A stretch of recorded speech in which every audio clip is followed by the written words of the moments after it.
Timu y'abazanatana mukaga nirangirijwe kujokera Uganda mu mizanegera kutandika 2016 by'ukwezi kwa 8 kusibira 2009 aharuke dia comprehensive mu Ruteso Uganda.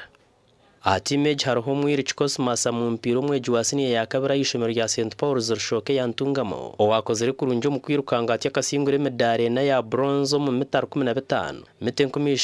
15 hamwe no kwetorore byaro ningashi marathon omazana yasiniye yabira Ruteso College Alwet Tomorsoroti esandi birezwiro ondijo kurgomo cyanga cha Ankoren Bryden tumwino wambara high school owasingwira umudaro gwa silver omukurekere cyo bango abazana babatori no barumwa bicabira na mukaga hamwe nabojo 30 nabataho mu nkambo kutende ko kutana kanyencha kara itendekero rya Ndege University mu Ruwero aho barije ku marisa ndibiro mu kutende kwoko Uganda ni yine chikopo cy'emizanege East Africa bwa nyuma yo kusingura medali 16 mu mizano yo mwaka guhire yabiro mu ruhiye Rwanda aho Kenya yabire yakabira ne medali 8 Our athletes are going for the last lap. Abwa TV West and Aloysius Byamukama.